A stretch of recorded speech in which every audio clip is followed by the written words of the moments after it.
ನೀವು ಹೇಳ್ಬೋದು ಏನು ಸಮಸ್ಯೆ ಇತ್ತು? ಇವಾಗ ಸಮಸ್ಯೆ ಈಗೇನ ಭೂಮಿ ಕೊಟ್ಟವರು ದುಡ್ಡು ಆಯ್ತು. 50-50 ರೇಷನ್ ಅಲ್ಲಿ 45-55 ರೇಷಿಯೋ ಹೋದ ರೈತರ ಕಥೆ ಏನಾಗುತ್ತೆ? ನಮ್ಗೆ 50,000 ರೂಪಾಯಿ ದುಡ್ಡು ಬಾಡಿಗೆ ಕೊಡ್ತೀವಿ ಅಂತ ಹೇಳಿದ್ರೆ ಪ್ರತಿ ವರ್ಷ ಅದನ್ನ ಹೆಚ್ಚಿಗೆ ಮಾಡ್ಕೊಡಿ ಅಂತ ಕೇಳಿದ್ರು. ಇವ್ರು ಹೇಳ್ದಂಗೆ ವಿನಯವ್ರು ಹೇಳ್ದಂಗೆ ಆಯ್ತಾ 2,500 ಕೋಟಿ ಇದೆ ಅಷ್ಟೇ ಸರ್ಕಾರ. ಎಲ್ಲ ದುಡ್ಡು ಅವರು ಹೊರಗಡೆ ತರಬೇಕು ಆಯ್ತಾ. ನಿಮ್ಗೆ ಈಗ ಸರ್ ಈಗ ಅದಕ್ಕೆ ಅದೆಲ್ಲ ನಾವು ರೈತರು ದುಡ್ಡಿಗೆ ಆಸೆ ಪಡ್ತಾ ಇಲ್ಲ ಯಾರು. ಅಲ್ಲ ನಾನು ಗಂಟ ಪರಿಹಾರಕ್ಕೆ ಆಸೆ ಪಡ್ತಿಲ್ಲ. ನಮ್ಗೆ ಹೋದಾಗ ಅವ್ರ ಅಭಿವೃದ್ಧಿನೇ ಮಾಡ್ಲಿಲ್ಲ ಹಿಂಗ ಮಾಡ್ಲಿಲ್ಲ ಅಂದ್ರೆ ಕೃಷಿ ಜಮೀನು ದುಡ್ಡು ಕೊಡ್ತಾರೆ, ಜೀವನಾಂಶ ದುಡ್ಡು ಕೊಡ್ತೀನಿ. ನಮ್ ಜಮೀನು ನಮ್ಮ ಹತ್ರ ಇರ್ತದಲ್ಲ, ಜಮೀನು ನಮ್ ಜಮೀನು ನಮ್ಮ ಹತ್ರ ಇರ್ತದಲ್ಲ, ಅಭಿವೃದ್ಧಿ ಮಾಡ್ಲಿಲ್ಲ ನಮ್ಮ ಹತ್ರ ಇರ್ತದಲ್ಲ ಜಮೀನು.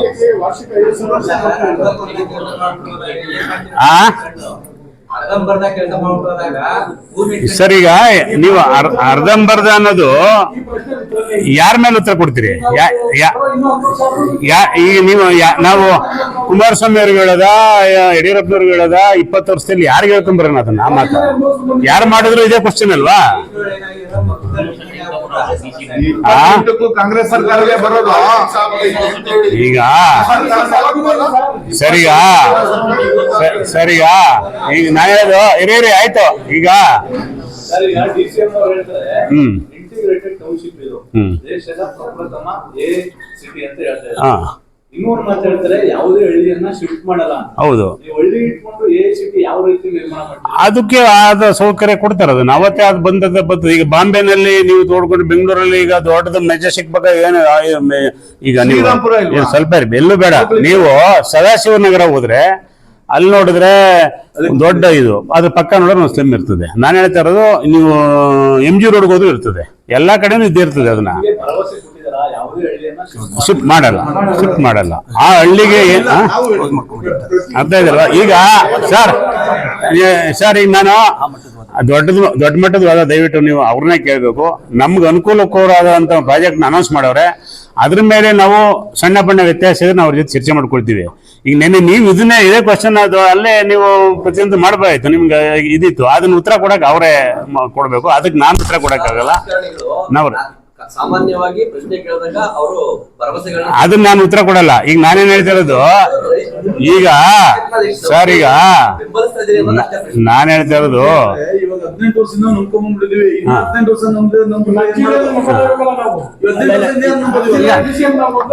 ಅಲ್ಲ, ನಿನ್ನೆ ಏನು DCM ಸಾಹೇಬರು ಏನ್ ಹೇಳಿಕೆ ಕೊಟ್ರು ಅದನ್ನ ಅನುಷ್ಠಾನಕ್ಕೆ 100% ಅನುಷ್ಠಾನಕ್ಕೆ ತಗೊಂಡ್ಬರ್ತಾರೆ ನಂಬಿಕೆ ಇದೆ ನಮ್ಮೆಲ್ಲ. ಅವ್ರ ಮೇಲೆ ಅವರು ಮಾಡ್ತಾರೆ ಅನ್ನೋ ನಂಬಿಕೆ ಪ್ರಾಜೆಕ್ಟ್ ಮೇಲೆ ಇದೆ. ರೈತರ ಜಮೀನು ನಮ್ಮ ಹತ್ರ ಇರ್ತದೆ. 3 ವರ್ಷ ಟೈಮ್ ತಗೊಂಡವ್ರೆ. ರೈತರಿಗೆ ಅಕಸ್ಮಾತ್ ನಂಬಿಕೆ ಇಲ್ದೇ ಇರ್ತಕ್ಕಂಥ ರೈತರಿಗೆ ದುಡ್ಡು ತಗೊಂಡೋಗಕ್ಕೆ ಮಾಡವ್ರೆ. ನೀವು ಇದೆಲ್ಲ ನಿನ್ನೆ ಮಾಡ್ಬೇಕಾಯ್ತು, ನಿನ್ನೆ ಮಾಡ್ಬೇಕು. ದಯವಿಟ್ಟು ಅದು ದೊಡ್ಡ ಮಟ್ಟದ ಪ್ರಶ್ನೆ ನಮ್ಗೆ ಕೇಳಬೇಡಿ. ನಮ್ಮ ರೈತರ ಪರವಾಗಿ ಒಳ್ಳೇದಾಗದೆ, ಇನ್ನೂ ಕೆಲವು ಸಮಸ್ಯೆಗಳಿದ್ರೆ ಅವ್ರ ಹತ್ರ ಚರ್ಚೆ ಮಾಡಿ ನಾವು ಒಳ್ಳೇದು ಮಾಡ್ತೀವಿ. ಅದು ಫೈನಲ್ ಇದು ನಮ್ಮ ಇದು. ಅಂದ್ರೆ ಪೂರ್ಣ ಪ್ರಮಾಣದ ದುಡ್ಡು ಸರ್ಕಾರದಿಂದ, ಅವರು ಬೇರೆ ಕಡೆಯಿಂದ ದುಡ್ಡನ್ನ ತಂದು ಪ್ರೈವೇಟ್ ಅವ್ರ ಹತ್ರದಿಂದ ದುಡ್ಡು ಹಾಕಿ ಇದನ್ನ ಅಭಿವೃದ್ಧಿ ಮಾಡಿಸ್ಬೇಕು. ಈಗ ಸರ್ಕಾರ ಬದಲಾಯಿತು ಅಂದ್ರೆ ಯೋಜನೆ ಮುಂದುವರಿತೆ ಅಂತ ಅನ್ಸುತ್ತಾ? ನಿಮ್ಗೆ ಆ ಮಾಹಿತಿ ಎಲ್ಲಿದೆ? ನಿಮ್ಗೆ ಸರ್ಕಾರದ ದುಡ್ಡಿಲ್ಲ ಅಂತ ಮಾಹಿತಿ ನಿಮ್ಮ ಹತ್ರ ಎಲ್ಲಿದೆ? ಸರ್ಕಾರ ಹೇಳಿದೆ ನಮ್ಮ ಹತ್ರ 2,000 ಕೋಟಿ. ಈಗ ಇದು ಒಂದು ಮಾಡಿ ಬಾಕಿ 17,000 ಕೋಟಿನ ಬೇರೆ ಪ್ರೈವೇಟ್ ಸೆಕ್ಟರ್ ಗಳಲ್ಲಿ ತೊಡಗಿಸಿಕೊಂಡು ನಾವು ಇದನ್ನ ಅಭಿವೃದ್ಧಿ ಮಾಡ್ತೀವಿ ಅಂತ ಹೇಳಿದ್ದಾರೆ. ನಿನ್ನೆ DCM ಹೇಳಿದ್ದು ಇದನ್ನ ಪ್ರೆಸ್ ಮೀಟ್ ಅಲ್ಲಿ. ಸೊ ಅಂದ್ರೆ ಪ್ರೈವೇಟ್ ಸೆಕ್ಟರ್ ಅಲ್ಲಿ ಹಣ ತಂದು ಇದನ್ನ ಅಭಿವೃದ್ಧಿ ಮಾಡ್ತೀರಿ. ಮುಂದೆ ಸರ್ಕಾರ ಬದಲಾದ್ರೆ ಭೂಮಿ ಕೊಟ್ಟಿರೋ ಕಥೆ ಏನಾಗಿದೆ? ಈಗ ನೋಡಿ ಸರ್, ಈಗ ಇದರಲ್ಲಿ DCM ಸಾಹೇಬರು ಸರ್ಕಾರದ ಲೆವೆಲ್ಗೆ ಮಾತಾಡೋಷ್ಟು ನಮಗೆ ಇದಿಲ್ಲ. ಅರ್ಥ ಆಯ್ತಲ್ವಾ? ನಮ್ಮ ಪ್ರಾಜೆಕ್ಟ್ಗೆ ನಾಳೆಯಿಂದಾನೇ ರೈತರು ದುಡ್ಡುಗಳು ತಗೊಂಡ್ರೆ ನಾಳೆಯಿಂದಾನೇ ಕೊಡ್ತೀವಿ. ಬೇಕಾರೆ ನಾವು ರೆಡಿ ಇದ್ದೀವಿ.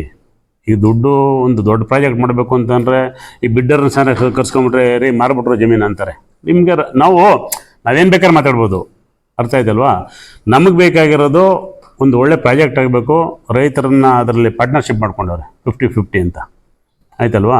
ಎಲ್ಲ 50-50ಗೆ ಹೋದಾಗ ನಮ್ಗೆ ಇದ್ದದ್ದು ಅನುಕೂಲನೇ ಆಯ್ತದೆ. ಆಯ್ತಲ್ವಾ?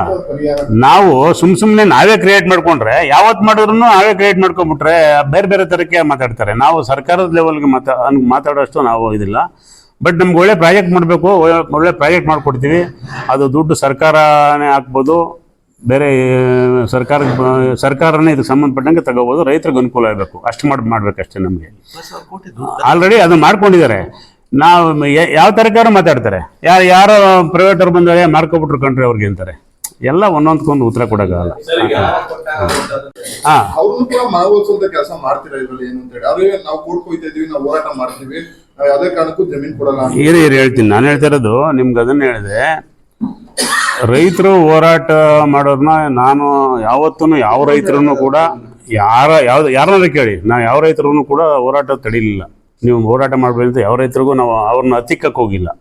ಒಂದು ದಿವಸ ಅವ್ರನ್ನ ಯಾರನ್ನೇ ಆಗಲಿ ಕೇಳಿ, ನಾನೇನಾದ್ರು ಯಾರನ್ನ ಕ್ವಶನ್ ಮಾಡಿ, ನಾನು ಯಾರು ಇಲ್ಲಿರೋರು ಯಾರು ನೀವು ರೈತರು ಹೋರಾಟ ಮಾಡಬೇಕು ಅನ್ನೋದು ಪ್ರಶ್ನೆ ಮಾಡಲಿಲ್ಲ. ರೈತರು ಹೋರಾಟ ಮಾಡ್ತಕ್ಕಂಥದಕ್ಕೆ ನಾವು ತಡೆ ಹಿಡಿಲ್ಲ. ಅವ್ರು ಹೋರಾಟ ಮಾಡಲಿ, ತೊಂದರೆ ಇಲ್ಲ. ಬಟ್ ಹೋರಾಟ ಮಾಡಬೇಕು ಅಂತ ಅಂದಾಗ ಹೋರಾಟಕ್ಕೆ ಯಾವ ಟೈಮ್ ಇಲ್ಲಿ 15 ವರ್ಷ ಆಯಿತು. 15 ವರ್ಷದಿಂದ ನೀವು ಒಬ್ಬರು ಅಲ್ಲಿ ನಾನು ಸಾಕಷ್ಟು ಹೋರಾಟ ಮಾಡಿದ್ದೀವಿ. 4-6 ಸಾರಿ 5-6 ಸಾರಿ ಚರ್ಚೆಗಳು ಮಾಡಿದ್ದೀವಿ. ವಿರೋಧವಾಗಿ ನಾವು ಅದನ್ನು ಹೋರಾಟ ಮಾಡ್ಕೊಂಡೇ ಬಂದಿದ್ದೀನಿ. ನೀವು ಸಡನ್ನಾಗಿ ಇದ್ದಕ್ಕಿದ್ದಂಗೆ ಯಾವುದೋ ಉದ್ದೇಶ ಇಟ್ಕೊಂಡು ಮಾಡ್ತಾ ಇರ್ತಕ್ಕಂಥದ್ದು ನನಗೆ ಐಡಿಯಾ ಇಲ್ಲ. ನೀವು ಯಾವ ಥರಕ್ಕೆ ಮಾಡ್ತಾಯಿದ್ದೀರಿ ಹೋರಾಟನ, ಏನು ಮಾಡ್ತಾಯಿದ್ದೀರಿ ಅಂತ ಅದಕ್ಕೆ ರೀತಿ ನೀತಿ ಇದ್ದಕ್ಕಿದೆ. ಎಲ್ಲಿ ತನಕ ಬಾಳೆಹಣ್ಣವರು ಕ್ಯಾನ್ವಾಸ್ ಮಾಡವ್ರೆ, ಇದು ಮಾಡೋರೆ, ಅನೌನ್ಸ್ ಮಾಡವ್ರೆ, ಪ್ರತಿಯೊಂದು ಹಂತವಾಗಿ ಮಾಡವ್ರೆ. ಆವಾಗ ನೀವು ಹೋರಾಟ ಮಾಡಲಿಲ್ಲ. ಯಾವಾಗ ಕೊಯ್ರು ಯಾವಾಗ ಇದ್ದವರು ಅಂತ ಇದ್ದಕ್ಕಿದ್ದಂಗೆ ಅವರು ಟೌನ್ಶಿಪ್ನ ಮಾಡ್ತೀವಿ ಅಂದಮೇಲೆ ಮೈನಸ್ ಹೋರಾಟ ಮಾಡ್ತಾಯಿದ್ದೀರಿ. ಇದ್ದಕ್ಕಿದ್ದಂಗೆ ರೈತರಿಗೆ ಬೇರೆ ಥರದಕ್ಕೆ ಹೇಳಿ ನನಗೆ ಅರ್ಥ ಆಯ್ತಲ್ಲ, ಗೊತ್ತಿಲ್ಲ. ರೈತರಿಗೆ ಏನೇನೋ ಕನ್ವಿನ್ಸ್ ಮಾಡಿ ಇದನ್ನು ಹೋರಾಟ ಮಾಡೋ ರೀತಿ ನನಗೇನೋ ಅದು ಗೊತ್ತಿಲ್ಲ. ಅವ್ರನ್ನ ಗಮನಕ್ಕೆ ತಗೊಂಡವ್ರೆ ರೈತರು. ನೆನ್ನೆ DCM ಸಾಹೇಬರು ಡೈರೆಕ್ಟಾಗಿ ಅವ್ರು ಒಳಕ್ಕೆ ಬರಲ್ಲ, ಡೈರೆಕ್ಟಾಗಿ ರೈತರ ಹತ್ರಕ್ಕೆ ಹೋಗವ್ರೆ. ಅವ್ರ ಹತ್ರನೇ ಚರ್ಚೆ ಮಾಡವ್ರೆ. ಮೊನ್ನೆ ಶಾಸಕರು ಅವ್ರ ಹತ್ರನೇ ಹೋಗವ್ರೆ, ಅವ್ರ ಹತ್ರನೇ ಚರ್ಚೆ ಮಾಡವ್ರೆ.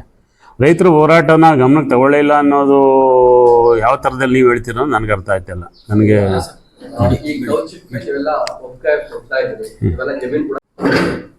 ಬೆಂಗಳೂರು ಅನ್ನೋದನ್ನ ಕಟ್ಟಿದ್ರು.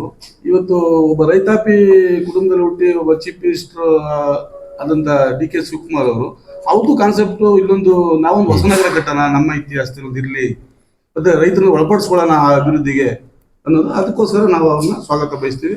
ನಮ್ಗೆ 50-50 ಅನುಪಾತದಲ್ಲಿ ನಮ್ಮ ಅಭಿವೃದ್ಧಿ ಒಳಪಡಿಸ್ಕೊಂಡಿರೋದ್ರಿಂದ ನಾವು ಕೂಡ ಆ ಟೌನ್ಶಿಪ್ ಅಲ್ಲಿ ಪಾರ್ಟ್ನರ್ ಆದ ದಶೆಯಿಂದ ಎಲ್ಲ ರೈತರು ಬಹಳ ಸಂತೋಷವಾದವರಂತ ನನ್ನ ಅಭಿಪ್ರಾಯ.